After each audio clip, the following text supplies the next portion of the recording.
ॐ अज्ञानतिमिरान्धस्य ज्ञानाञ्जनशलाकया चक्षुरुन्मीलितं येन तस्मै श्रीगुरवे नमः। नमो विष्णुपादाय कृष्णप्रेष्ठाय भूतले श्रीमते भक्तिवेदान्त स्वामिन्निति नामिने। नमस्ते सारस्वते देवे गौरवाणी प्रचारिणे निर्विशेषा शून्यवादी पाश्चात्यदेशतारिणे। जय श्री कृष्ण चैतन्य प्रभु नित्यानंद श्री अद्वैत गदाधरा श्रीवासादि गौरभक्तवृंद। हरे कृष्ण कृष्ण कृष्ण हरे हरे, हरे राम राम राम हरे हरे। मूकं करोति वाचालं पंगुं लंघयते गिरिं यत्कृपातमहं वन्दे श्रीगुरुं दीनतारणम्। Hare Krishna and welcome back to today's episode of the Mahabharata. Last time we have seen how the ruler of Sindhu, the Sindhu Raja, Jayadratha, who was also known as Saindava, was the husband of Dushala, the youngest sister of Duryodhana. He happened to be going to the kingdom of Shalva for an alliance, for a marriage. And along the way he happened to pass through the forest where the Pandavas were staying, and being captivated by the beauty of Draupadi, he tried to forcibly abduct her while the Pandavas were not there in the forest at that time. Now what happened to Draupadi? The Pandavas, when Jayadratha came to their hermitage and he abducted Draupadi, the Pandavas were in the forest. They were not in the hermitage at that point of time. When the Pandavas returned to the hermitage, they found the maid servant of Draupadi, Dhatrayika, lying on the floor and weeping inconsolably. The Pandavas quickly approached her and they understood that something was amiss. And when they looked around, they could not find Draupadi also. Then this maid servant Dhatrayika informed the Pandavas how the king Jayadratha had come there, and against her wishes, Draupadi was forcibly abducted by Jayadratha. Dhatrayika also informed the Pandavas the direction in which Jayadratha, along with his retinue of a few soldiers of that small bit of army that he had brought along with him, which direction they had gone into. That was also pointed out by Dhatrayika. Immediately the Pandavas, they had their chariots and their horses and all that. They immediately set out in pursuit of Jayadratha. While pursuing Jayadratha, after a little while, they came across Dhaumya Rishi. This Dhaumya he was the family priest of the Pandavas, and he also happened to be near the hermitage of the Pandavas when Jayadratha had abducted Draupadi. And when Dhaumya saw Jayadratha kidnapping Draupadi, he vehemently protested and he beseeched Jayadratha not to do such an evil thing and to set Draupadi free. But this Jayadratha was an evil person. He did not heed anything of what Dhaumya said. After following Jayadratha for some distance and trying to convince him to release Draupadi, when Dhaumya saw that it was not possible for him, that Jayadratha was not listening to, so he was left behind by Jayadratha and he had gone forward. So this Dhaumya Rishi again related to the Pandavas that what had happened and how he was also a witness to Jayadratha forcibly abducting Draupadi, and how he had tried his best to stop Jayadratha, but he would not listen to him. And Dhaumya again showed the Pandavas in which direction Jayadratha had gone. So now the Pandavas very quickly pursued the direction in which Jayadratha had gone, and very soon they caught up with him. And Jayadratha could see from the distance the Pandavas coming forward, and so he asked Draupadi that who are these people who are coming? And Draupadi replied that these people are my 5 husbands, the Pandavas, whom even the Devatas cannot face in battle. Get ready to face your death. So Jayadratha said, after all 5 of them, I got an army of a few thousand people with me. What they will be able to withstand? Let us see. One hand, I will also see. So like that, Jayadratha was also very arrogant, and he thought, I will see what these people can do. And quickly, when the Pandavas came, Jayadratha sent forth his army, and the army of Jayadratha fell upon the Pandavas. A few thousand soldiers on one side, and only the 5 Pandavas on the other. But the Pandavas were no ordinary people. Each of them was capable of fighting thousands of soldiers single-handedly. And so, Yudhishthira Maharaj, he killed a few hundred soldiers. Bhima killed a few other 100 soldiers. Arjuna also took care of a few hundred of them. Nakula also, Sahadeva also. And very quickly, in no time, Jayadratha saw that his whole army was completely vanquished. There was hardly anything left. And whatever little few people were surviving, they all ran away. And now Jayadratha is all alone. So Jayadratha realized, I had underestimated the strength of the Pandavas. So he thought, now, Jayadratha, although he had, on the spur of the moment, he had abducted Draupadi, thinking that the Pandavas would be no match for him. At heart, actually, he was a very big coward. So when he saw that his whole army was finished, and he was all alone standing in front of these 5 Pandava brothers, he left Draupadi there, and he quickly took his chariot and started, fleeing from the spot. So the Pandavas, now that they had dispersed the entire army, they quickly caught up with Draupadi, and the Pandavas inquired whether she was all right. And then Bhima and Arjuna told Yudhishthira Maharaj that, Maharaj, you please take Draupadi back safely to the hermitage. Nakula and Sahadeva will accompany you. We both will see to this Jayadratha. So then Yudhishthira Maharaj said, okay, I will take Draupadi with me. And then Yudhishthira Maharaj told Bhima, but please be careful. He is the husband of our sister Dushala. Therefore, do not kill him. Do not take his life. Only teach him a lesson. That's good enough. So Arjuna and Bhima continued in pursuit of Jayadratha, and Yudhishthira, Nakula, Sahadeva along with Draupadi, they returned to the hermitage. Now by the time the Pandavas had got back Draupadi, inquired about her welfare, and sent her back along with Yudhishthira and Nakula and Sahadeva to the hermitage, by then at great speed Jayadratha had already crossed a couple of miles beyond the Pandavas. So Jayadratha had got a head start. Now how to catch up with him?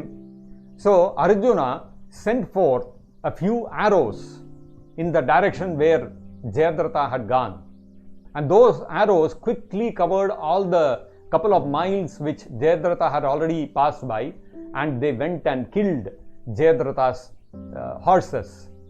So now Jayadratha was left without a chariot, so he started running away on foot. So when he was running on foot, the Arjuna and Bhima on their chariots very quickly caught up with Jayadratha. And so they saw Jayadratha is running away, and behind him Arjuna and Bhima are coming. And Bhima started calling out, hey Jayadratha, where are you running? Stop, wait, stand there and fight with us. Jayadratha was in no mood to turn around. He simply kept running. Actually, a Kshatriya is never supposed to run away from battle. And especially when he is challenged, he cannot turn away like that. Krishna says in the Bhagavad Gita, the real character of a real Kshatriya is Yuddhe Chapalayanam. In a battlefield, even if he is facing death, the Kshatriya, the true Kshatriya will never turn back. But Jayadratha was a Kshatriya in name only. He was actually a big coward. He was not qualified to be a Kshatriya. Kshatriya, the meaning of the word Kshatriya is Kshatta Trayate iti Kshatriyaha. One who protects his citizens from any kind of harm. He is called a Kshatriya. It was the duty of the Kshatriya to protect the citizens bodily also and their honor also. A Kshatriya is always supposed to give special protection Although generally the Kshatriya is supposed to give protection to the citizens, the Kshatriya has to give special protection to the children, to the women, and to the elderly people, and to the cows. These four were required to be given special protection by the Kshatriyas. Kshatriyas would sometimes abduct some girls with the intention of marrying them. But such girls would be unmarried girls, and the intention in abducting them would be to marry them, not with any other evil intention. For a Kshatriya to set his eyes upon a married woman was a strict no-no. It was a forbidden thing. A Kshatriya could abduct an unmarried girl and marry her, but he could never set his eyes upon a woman who was already married. Draupadi was a well-married woman. She had children of her own, and Jayadratha was knowing this very well, and even though she expressed that she had no interest in Jayadratha, still Jayadratha abducted her. So this is completely against the codes of Kshatriya Dharma. Now this Jayadratha, actually by trying to abduct the Pandava's wife, he had become an Atatayin. In the Vedic terminology, there are kinds of Atatayins or aggressors. A person who encroaches upon one's property, a person who administers poison, a person who abducts one's wife, a person who suddenly attacks one with deadly weapons without any prior notice. So all these kind of people are called Atatayins or aggressors. And in the Vedas it is said that if somebody is an aggressor, is identified as an Atatayin, then the person, the victim whoever is there, if he kills that Atatayin, that aggressor, then there is no sin incurred in that. Even in the modern days we can see that the law will take a very lenient view if a man kills another man in self-defense. This is somewhat similar to that. But of course the Vedas were very specific, and they had delineated the 7 kinds of people in killing whom nobody could incur a sin, and the king also could not punish such people. By abducting Draupadi, Jayadratha had become an Atatayin, an aggressor, and according to the codes of Dharma, he was liable to be killed. So now Arjuna and Bhima, when they saw that Jayadratha is not turning around and he is not standing there for a battle, they pursued him and finally very quickly caught up with him. And when they caught up with him, Jayadratha was in no mood to fight. He was already, shaking. All his limbs, his whole body was shivering. And but then Bhima was very, very angry. He had to vent his anger. So he started knocking around Jayadratha like he was some piece of doll. So he started punching him, he started kicking him, and after some time, this Jayadratha, just by Bhima's use of fists and his knees, Jayadratha practically was almost dead. Then Arjuna quickly reminded Bhima, Bhima, please remember, Yudhishthira Maharaj has told us not to kill him. He is after all, the husband of our sister Dushala. She should not become a widow. So please don't kill him. Bhima was reminded by Arjuna, and then finally he pulled himself back. Bhima's anger was so much that he would not have stopped himself. But somehow Arjuna managed to remind Bhima, and then Bhima also he restrained himself.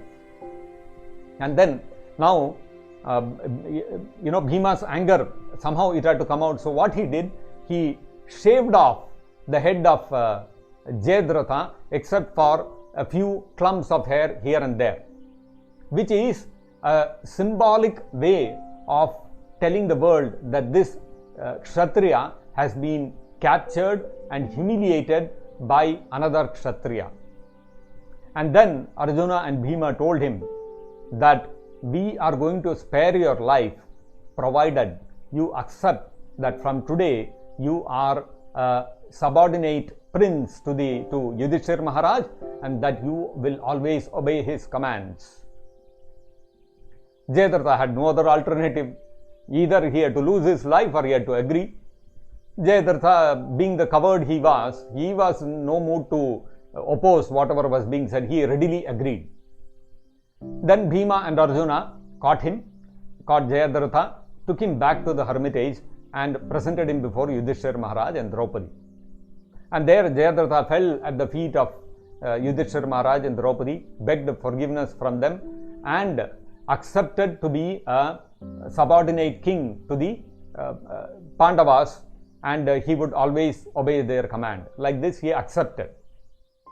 Yudhishthira Maharaj, being the very generous and noble person he was, very quickly he forgave Jayadratha, and he advised him, please do not do such things. This does not behoove you as a king. As a king, you should behave in more noble ways, and you should protect the citizens. You should not do such things. Like that, many ways nicely Yudhishthira Maharaj advised Jayadratha on the principles of dharma, and Draupadi also forgave him. Okay, some mistake he did. Anyway, after all, he is Dushala's husband, so she also forgave him. And then the Pandavas released Jayadratha. Now Jayadratha slowly trudged back, and as he was going back, the humiliation he had suffered, he was not able to digest it. Although in front of the Pandavas he had accepted that he would be subordinate to the Pandavas and he would obey their commands, at heart he had other plans. He wanted to take revenge. Now how to take revenge? Jayadratha was he was a weakling in front of the Pandavas. So what to do now? So he thought, the only way is that I have to perform some tapasya, some austerities, and I have to please Mahadeva, Lord Shiva, and get a benediction from him that I will be able to kill the Pandavas. Thinking like this, Jayadratha walked and went all the way to Gangotri. He went to Gangotri, which is in Uttarakhand and which is in the Himalayas, and it is quite a arduous climb to reach to Gangotri. So he went all the way to Gangotri, and there he meditated and did tapasya for a long period of time. And after some time, Lord Shiva, being pleased with his tapasya, appeared before Jayadratha.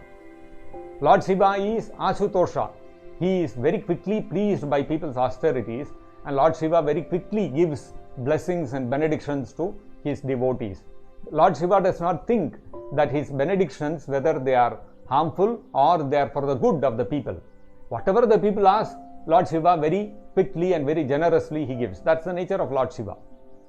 So Jayadratha, by his tapasya, he managed to please Lord Shiva, and Lord Shiva appeared before Jayadratha. And he asked Jayadratha that, oh Jayadratha, I am pleased with your tapasya. It looks like you are expecting some boon from me. So please ask what you want to. So then Jayadratha folded his hands before Lord Shiva, and he said, my request is that please grant me a boon that one day I will be able to kill all the 5 Pandavas in battle. Now when Jayadratha made this request before Lord Shiva, what was Lord Shiva's response? Please join us in our next episode to know about this. Thank you for joining us today. Hare Krishna. Jagat Guru Srila Prabhupada ki Jai. Nitai Gaur Premanande Hari Hari Bol.